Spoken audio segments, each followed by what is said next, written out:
দো সব ভেঙে ফেলাও। এত হুরুম তাল, হ্যাঁ এত হুরুম তাল। তুমি আমার লেবু গাছটা ভাঙলে তো। এই এই তুমি টপ ধরতে পারো না, তোমাকে কেন পাঠিয়েছে বলো তো? আরে কাঠপুতলির মধ্যে দাঁড়িয়ে আছো কেন? হ্যাঁ আরে নিচে ধরো না, এই টপটা ধরো না, ভেঙে পড়বে তো। আজকে পটলের একদিন কি আমার একদিন। বেল মারছো কেন পটল? এই বেল মারছো কেন? উঠে এসো।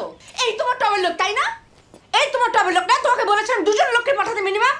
হ্যাঁ সারাটা দিন লেগে যাচ্ছে, আমার 50টার উপরে টব আছে, ঝুলুনদের বাড়িতে আজকেই পাঠাতে হবে। তোমার লোক না এই যে আমার লেবু গাছটা ভেঙেছে, আমি কিন্তু তোমার লোকের মা। আমার বাবার গলায় অপারেশন হয়েছে তো, তুমি কি আমার বাবাকে কথা বলতে শেখাবে?